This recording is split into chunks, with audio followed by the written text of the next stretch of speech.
So if we have, 100 megahertz instrument, there's a very small difference. Now, this graph is, of course, frequency on the y-axis, but we can also think about that difference in energy as essentially meaning a difference in population. And so the larger that energy difference is, the less abundant that excited state is going to be populated. I think we left off last time saying that I told you after this experiment, even in sort of the best magnet in the world, there's only a 600 ppm difference between that ground state and the excited state. And so out of 2 million atoms, we can only excite 600 of them. That's a little funny thing about how we talk about ppm. Even though there's 1 million in the excited state and 1,600,000 in the ground state, right? That's really 600 for every 2 million. We don't call it 300 parts per million. We still just call it 600 ppm.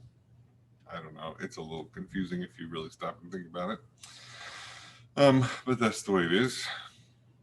So anyway, this pushes larger and larger magnets. Also, you can cool your samples down. We did this one at 100K. Right, we could cool that down by a factor of 2, and we'd get a little bit better signal. Cool it down by a factor of 4, get a little bit better signal. And so you can go to lower and lower temperatures. Your issue is, especially if your sample is dissolved in water, water freezes, and you don't want that to happen. I mean, there are such things as solid state NMRs. But generally speaking, you have to have a much more concentrated sample to do solid state NMR.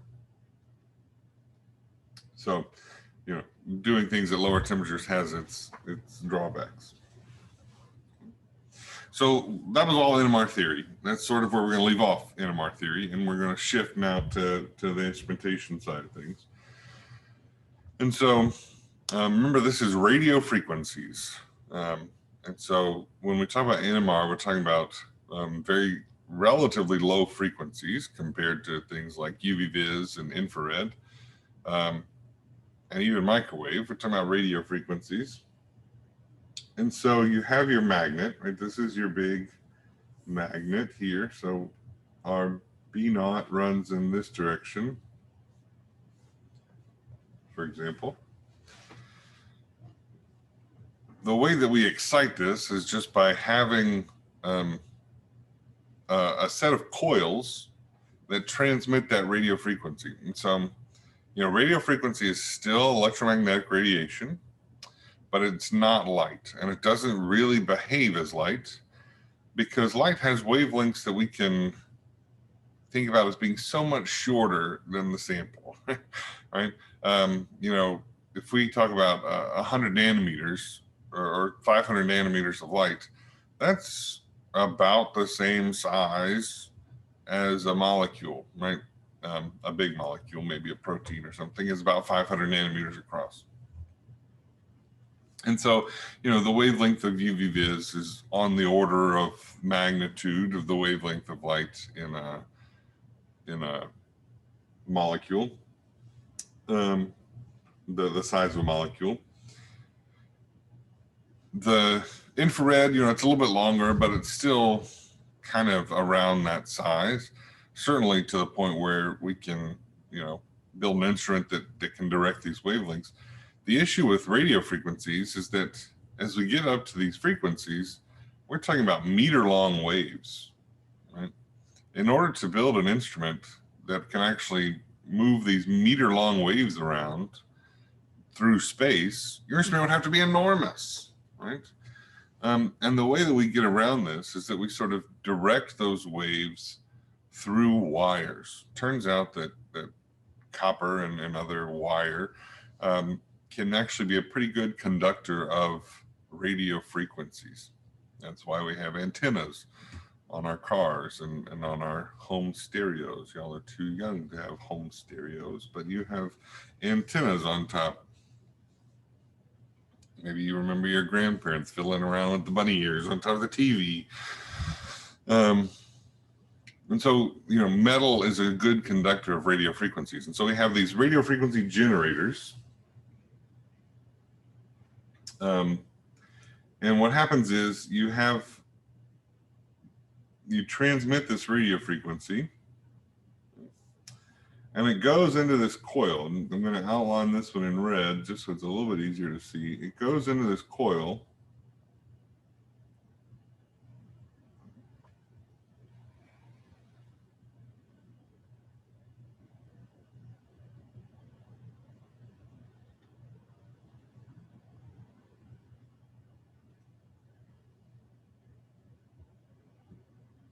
It's the square one.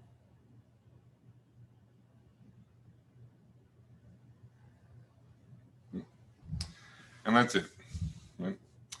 And so from one direction, notice that maybe I have mangled it on my screen, but hopefully on your screen, you can see that coil is just on one side of our sample. What happens is that sample gets excited from one direction. Notice it's also not the direction of the magnetic field. We'll talk about this a little bit more in the next slide. But the magnetic field is in one direction.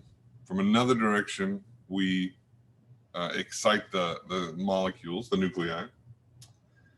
And then from a third dimension, let me choose a different color here.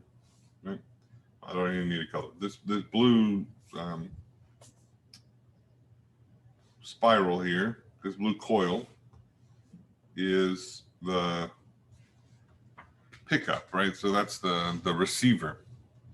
And so you excite the molecules in one dimension. What happens is that those molecules that are in line with the magnetic field all of a sudden switch to being out of phase with the magnetic field. Then we give them a minute. Well, we give them a few microseconds. And what happens is they want to go back to that ground state. And so eventually they start relaxing back down and their spins start to flip and they go back to the ground state. And so that just like in a UV vis, we have fluorescence where they lose their energy and give off a photon. Here they lose their energy and they give off that radio frequency signal. And the frequency at which they relax depends on what the nucleus is, what environment it's in, that kind of thing. And so that's how we can, the frequency that it relaxes at is how we can tell sort of what kind of nucleus we're talking about. Okay. So aside from that, and what this doesn't tell us is that there's some extra coils sort of built around there called shim coils. And notice this sample is spinning, right? We'll get to all of these things here in a minute. We have this radio frequency transmitter and this radio frequency receiver. Both of those, of course, go into the computer, and we know what frequencies were generated, and so we know what frequencies we should see back. And then it takes all those frequencies and does another Fourier transform.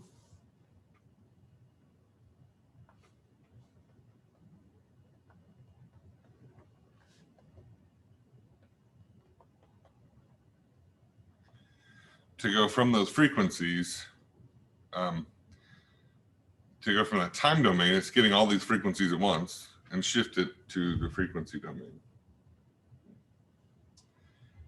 So what happens during this nuclear excitation process, right? What are we doing here? Well, it turns out that the way that we excite by hitting it with a radio frequency causes that nucleus to not only spin, flip. So when we talk about spin flip, we're going from having it spin pointed in the same direction as the magnetic field to flipping, so it's the opposite of the magnetic field. But nuclei don't just sit still and wait to be flipped, right? They're constantly spinning anyway. I know that this is a pin. You can't really tell that I'm spinning it, but I'm spinning it. Right? And so what happens is when you put it in a magnetic field, that spinning starts to wobble, right? Kind of like a top. You see that there? And so when we flip it, it's spinning, it's spinning, it's spinning. And then in order for it to relax, right, the nucleus doesn't just go whoop, and that's how it relaxes. It's got to be a much gentler process, a much more relaxed process, I guess, for relaxation. And so it starts to spin, right? So the vertical axis here, let me draw it like this. Vertical axis is B naught. The axis of the nucleus is my pin. And so keep in mind there's vertical B naught here. And what happens is it slowly starts to wobble around that B naught. And eventually, it's this called precession. Eventually gets to the point where it's perfectly perpendicular to B naught. And then it starts to precess down. And that's how it performs a spin flip. Right? It's not that it just goes boop, but that it does this sort of precession around B naught. And then it's aligned the other direction. If you've ever spun a top, you know how this works. An actually very good example of this that I sometimes show when I'm in class is I have a class ring, right? That class ring is heavy on the top because it's got that gemstone in it, right? And it's relatively light on the bottom. However, the gemstone that I have is a flat top, and so it doesn't spin very well on that side, even though that's the heavier side. And so if you start spinning my class ring on the table with the heavy side down, what happens is it actually, as it spins, it'll wobble, and that heavy side will be pointed up, and then it'll spin perfectly because the flat side is smoother. Right? And so that's an excellent example of precession. Maybe I'll make a little video and show you. But you can see that ring change direction from heavy side down to heavy side up. It keeps spinning the whole time, and that's exactly what's happening here. Right? It's both what's happening during the excitation and the emission. It happens much faster in the excitation because we have this applied field. So let me write some words down so you can maybe follow along later in life. So the applied radio frequency, RF is radio frequency.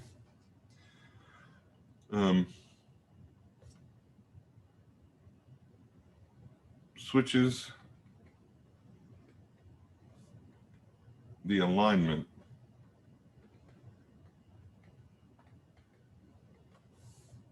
with B naught for those few excess nuclei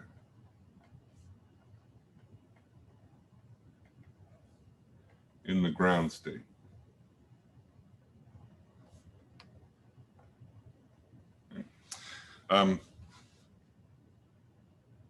So the ones that are already in the excited state, if we apply more energy to them, that's not going to cause them to go back down, right? And so they'll stay in the excited state. And one of our laws of physics is that we can't have more nuclei in the excited state than the ground state, because as soon as there's more in the excited state, they'll start relaxing back down quickly, right? And so we can't maintain that equilibrium very long. And so it's only that small difference, that 100 ppm difference, in the populations of the ground state and the excited state that were actually exciting, right? So we're talking about we're only exciting 96 out of 1,000,000 nuclei that are in our system. And so those few excess nuclei get excited. And then as they relax,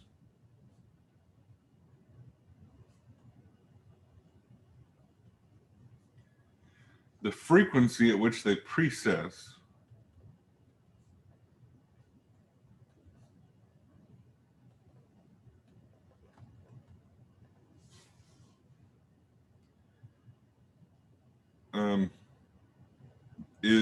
depends on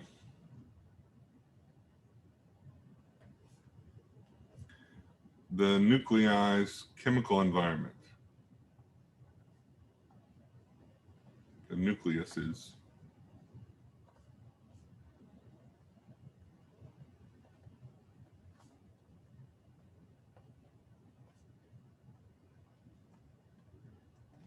Remember too, we're not looking at different nuclei with NMR, right? We can only look at protons, or only look at carbon-13, or only look at phosphorus-31 at a time, right? We can change, of course, in between, but for any given spectrum, we can only look at one nucleus at a time. And so if all of our protons are exactly the same, we're going to see one big old peak because they're all in the same exact chemical environment. If all of our nuclei are different, all of our protons are in different chemical environments, we're going to see a whole heck of a lot of peaks because each chemical environment shifts where that peak is. It changes that precession frequency. Okay. Why can we only have like 50% in the excited state? I feel like if we just put more energy in. Yeah, it's something called spin saturation. And there's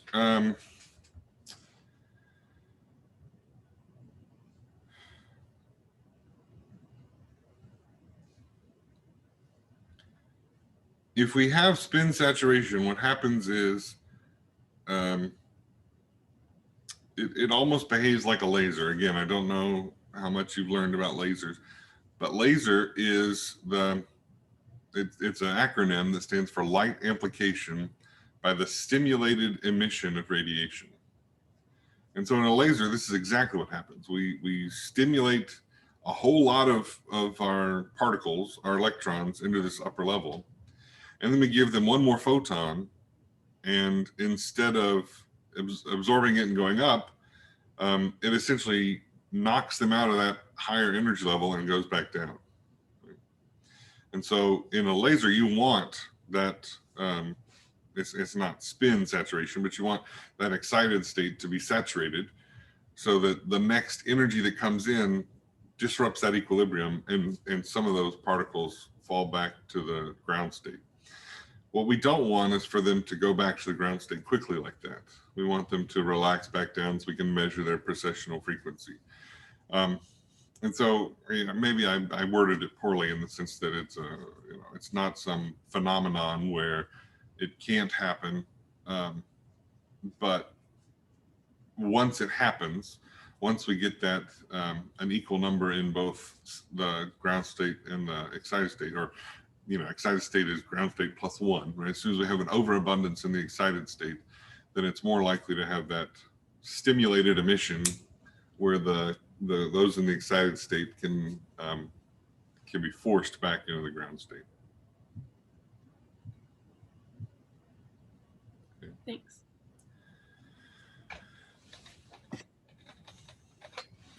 Okay. All right. And so one more slide here. So here's our B naught.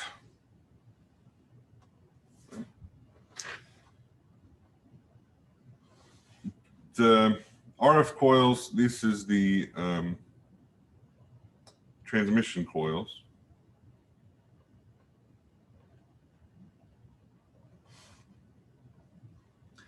The transmission coils are in one dimension that's different from B naught.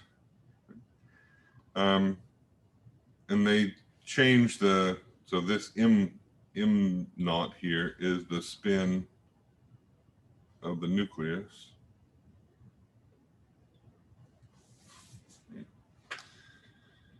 And so we get that, we excite them in one dimension. It changes the spin, right? Notice that M naught is now pointing down instead of pointing up. And then the receiver coils in this dimension are what collect that precession information. And so all of these are orthogonal to each other in space. Right? All of these, so not only the magnetic field, but the excitation and the relaxation are all measured in different dimensions.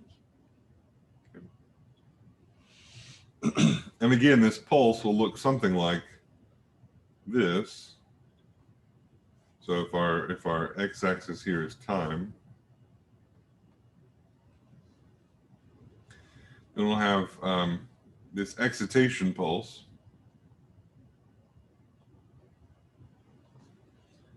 And then we'll have some relaxation time.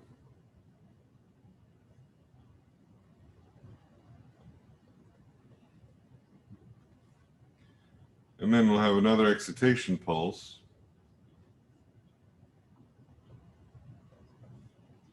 And then another relaxation time. And so we do get that benefit of quick sampling. Right? We can do 16 scans a minute is what our little one at Wofford can do. And so, you can do 16 of these cycles in a minute. Maybe that's standard, maybe that's a little bit slow. The thing is, ours is a 60 megahertz instead of a 800 megahertz, and so each scan doesn't get you exactly the same resolution as on a bigger instrument. But you have these excitation periods and then the relaxation, right? And during excitation, of course, those transmission coils are giving their radio frequency burst. And then during relaxation, we're measuring that precession using the receiver coils.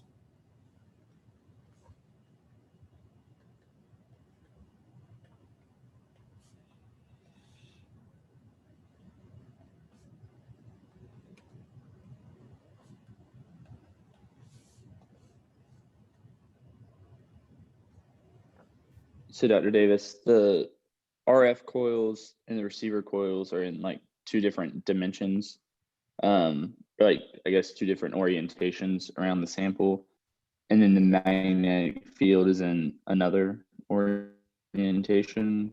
Absolutely. Where's the magnetic field on the diagram? That's this this arrow here, B naught. Okay. Yep. And so he's in the Z dimension, right? And then in this diagram, the excitation is in the X dimension and the relaxation in the Y dimension. I don't know why Z and X appear to be capitalized and Y is lowercase. Chalk it up to first edition.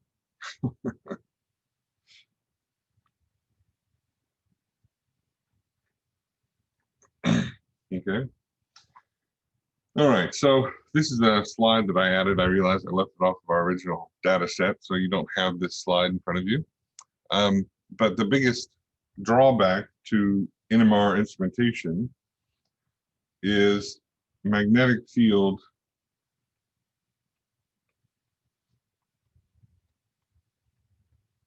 inhomogeneities is the word that we use.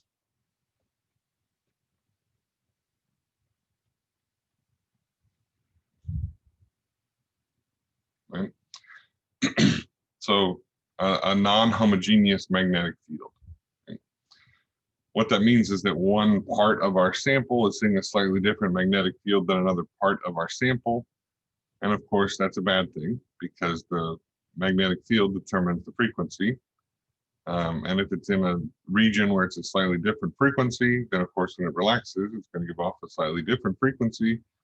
And so you may have two nuclei in the same chemical environment giving off slightly different frequencies, or two nuclei in totally different chemical environments giving off the same frequency, right? And so these inhomogeneities in the magnetic field are the biggest drawback for NMR.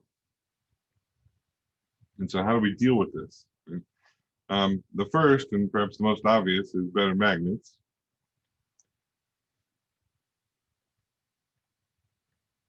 Right? But if you want really, really good resolution, right, even a difference of a hundredth or thousandth of a Tesla is going to shift your frequency by you know, a few hundred kilohertz, or even 10 kilohertz. And if you have, that's going to broaden your peaks in your NMR, right? And so these broad peaks, if we want to increase our resolution, man, we got to narrow those up.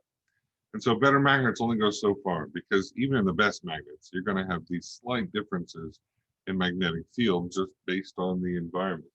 And so the two things that we do instrumentally to sort of negate these magnetic field inhomogeneities, the first is spinning the sample.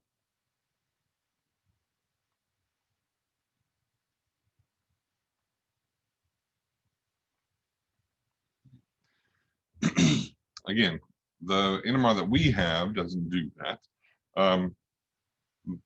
but the resolution on our NMR is not the best. But on most commercial grade NMRs, there's you put your sample in your NMR glass tube. Have you all seen an NMR tube, by the way? Do you do NMR in organic or something? I don't know. So anyway, you put your sample in your NMR tube, and then you put this sort of collar around it, right? And what happens is that you put that down in the instrument, and there's a little jet of air. There's a little jet of air that hits that collar and causes your sample to spin once it's in the instrument. What that spinning does is, say there's an inhomogeneity over here, right? Well, if I spin, then all of a sudden that's over here, and it's in the rest of the magnetic field, right? It just averages out the inhomogeneities in the sample. Right? The downside of spinning is that only works sort of in these layers, right? My molecule's here and it's spinning. Well, so that's great if there's an inhomogeneity here, but what if there's an inhomogeneity between the top and the bottom, right? That's not spinning in the Z dimension, it's not going to do anything about that. And so spinning the sample helps average the inhomogeneity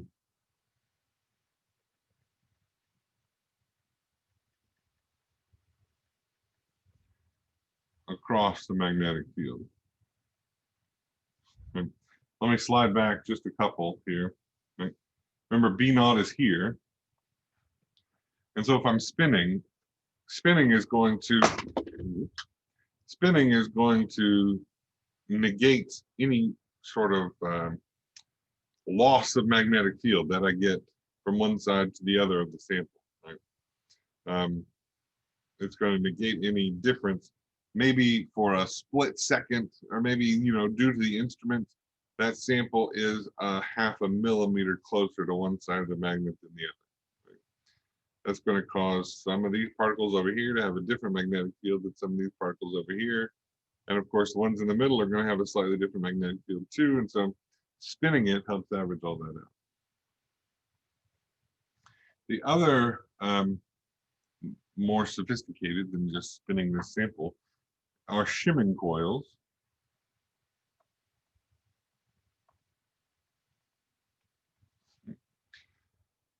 And what they are, they're essentially like tiny little electromagnets, right? And so you have these pairs of coils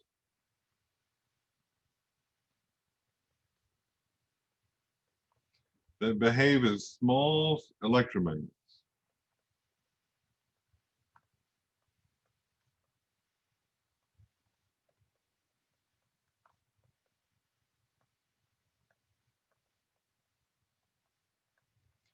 as you run a little bit of electrical current through them, they have their own magnetic field.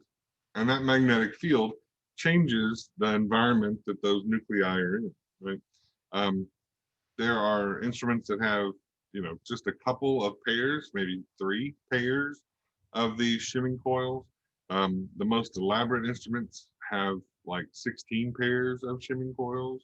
And so, you can change your magnetic field almost, the ones with 16 pairs do it both up and down the sample, as well as, angles and on both sides of the sample. And so you can sort of create a perfect as possible magnetic field by what we call shimming the sample.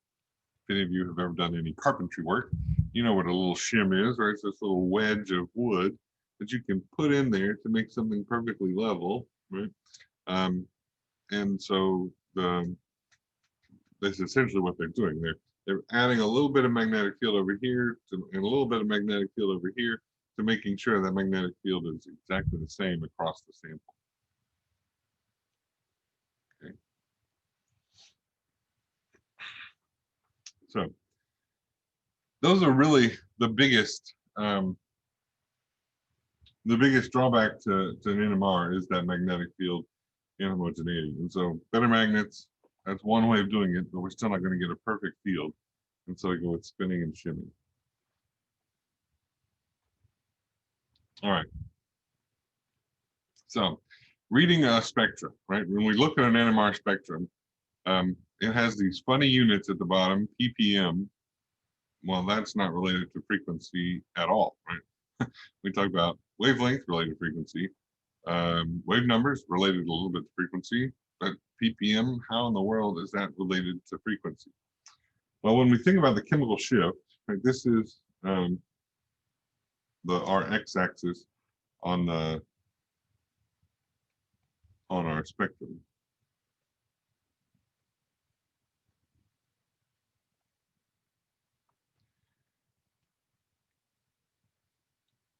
Right. And so it turns out that the magnetic field is equal to the applied magnetic field, B naught, times 1 minus sigma. And so this is the magnetic field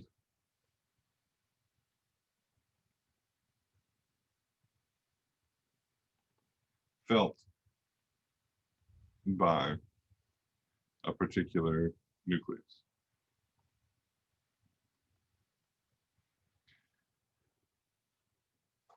B naught, of course, is our applied magnetic field, and then this sigma is the shielding.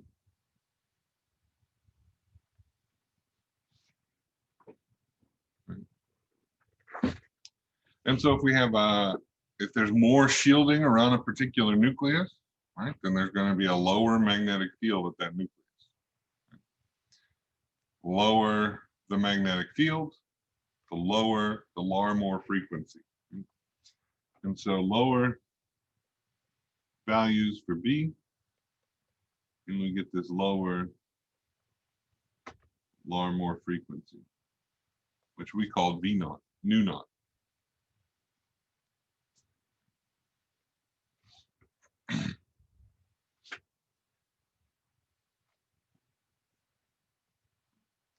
And so, we can incorporate this into that Larmor frequency equation if you really wanted to. V naught is equal to gamma B naught over 2 pi times 1 minus sigma.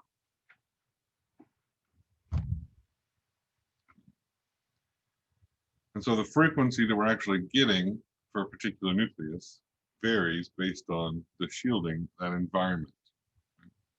Now, we're not going to go into exactly how to calculate this shielding or how to, go through and figure out what the shielding is for different chemical groups. As with NMR, it doesn't matter to me that 2200 wave numbers is a C double bond C stretch or whatever. it doesn't matter to me if you know that the chemical shift for proton in next to a chlorine is 3. Like I don't care. That's for Dr. Wadner's organic spec class or something, right? I just want you to know why it happens, right? And then what we do about it. So when we look at our frequencies, like this is our x-axis. Over here on the right, we have 0 ppm. And usually for a proton NMR, we don't really go up very high. Maybe you'll see 9 or 10 ppm out here, right? For a carbon NMR, it goes much higher, maybe 400 ppm. I don't know how many of you have run a carbon NMR. But if there's something that has essentially no shielding, right? It doesn't vary. The shielding of that molecule is essentially like there's nothing around it. Essentially like free protons in solution, right? That's going to be at 0 ppm.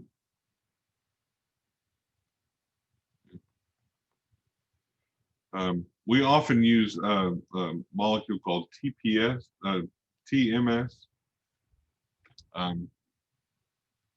tetramethylsilane.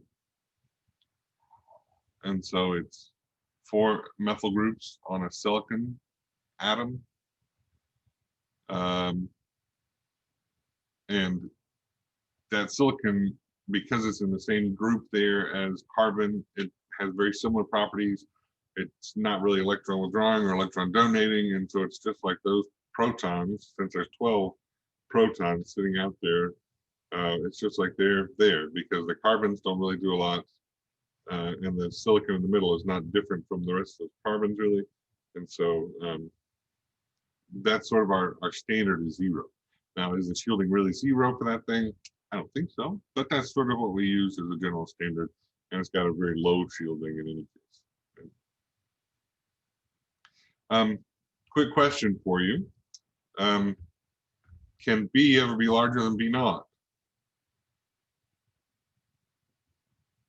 Do you think we can have negative shielding? No, we can't. We can't have negative shielding. And so we shouldn't really see anything over here at a higher frequency than 0 ppm. And so all of these frequency shifts are really negative, right? All of these shifts are negative. These chemical shifts, by the way, are given the symbol lowercase delta, not an 8. Oops.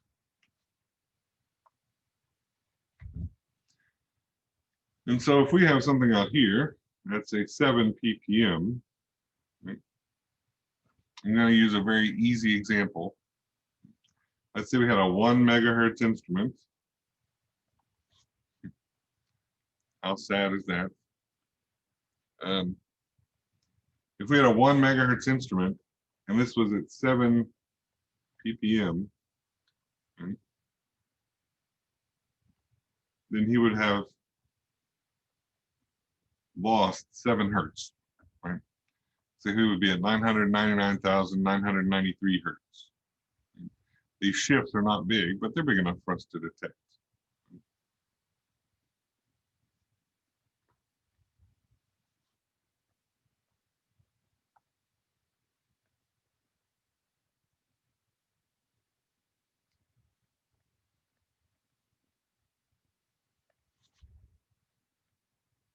Okay.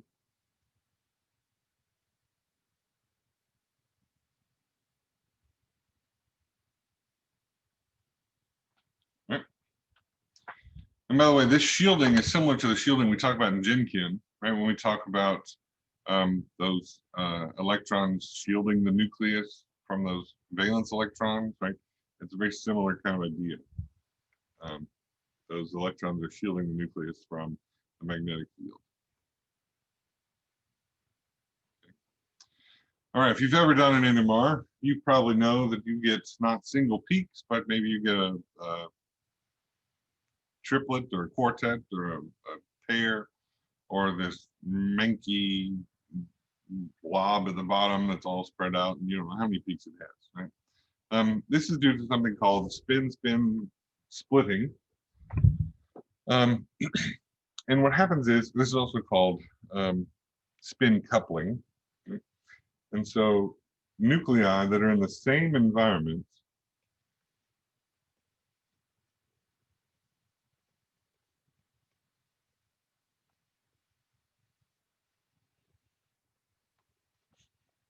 can couple. Right? That means that they can, in other words, if one's doing one thing, it can affect how the other behaves, right? They're not really tied together, but you know, there's something that connects the two of them. And then those two of them can then be influenced by whatever their chemical environment is, right? And so if we think about a CH2 group, for example,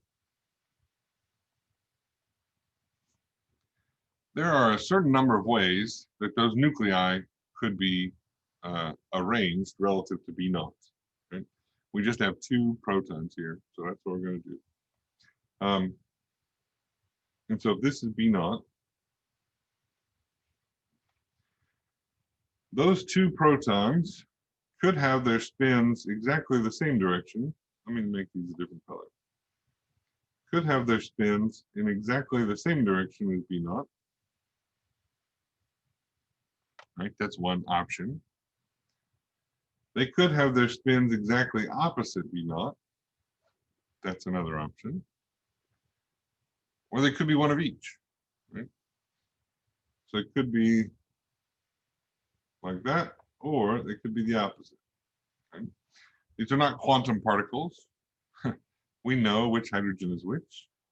And so it matters if, you know, hydrogen A is with B naught and hydrogen B is against, versus hydrogen A being against and hydrogen B being with. Right? So we know these things. And so the splitting ratio that we see is a 1 to 2 to 1 ratio. Right? We see, we would see in our spectrum a triplet that looks like that. Right? And again, this is not because those 2 protons on a single molecule are doing this, but our sample is millions of molecules, right?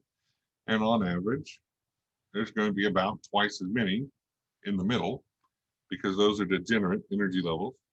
There's going to be about twice as many in the middle as there are on either side.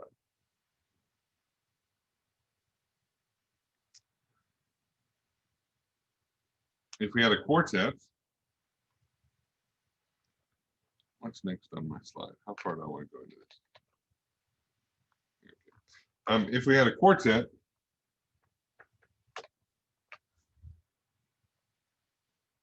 so a CH3 group, all 3 of those could be in the same direction of the magnetic field. One could be with the magnetic field. Sorry, one could be against the magnetic field. And it does matter which one. 2 could be against the magnetic field.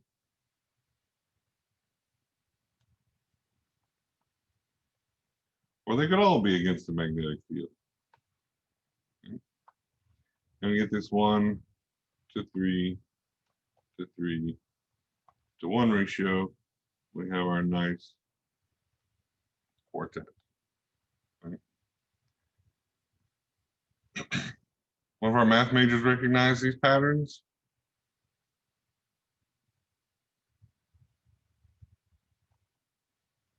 Pascal's triangle.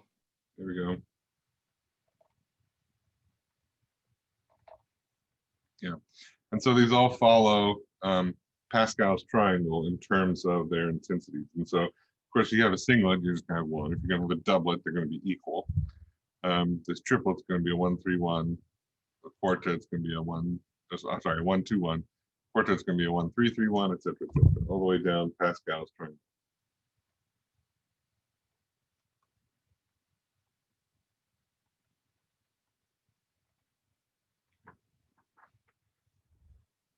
All right, and so the last slide is just a neat use of NMR, right? We don't call it NMRI just because nuclear is a scary word. And so this is still nuclear magnetic resonance imaging. But what you have is you have your magnet here. And here you can see that it has this liquid helium, and then really it has a liquid nitrogen jacket in there. But you've got these cylindrical pickups, right, and transmissions. And so it's not exactly like ours where they're all in different dimensions, but because of trying to get a three-dimensional view, you have your RF coils.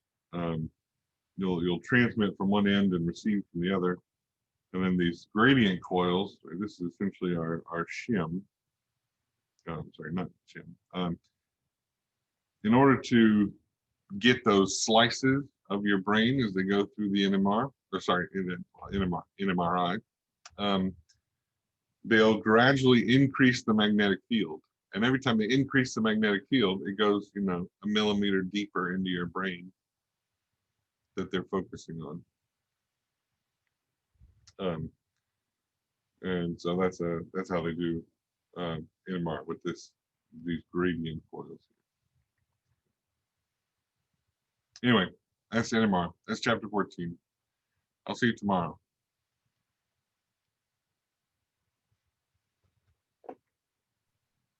See ya. Thank you. Mm-hmm.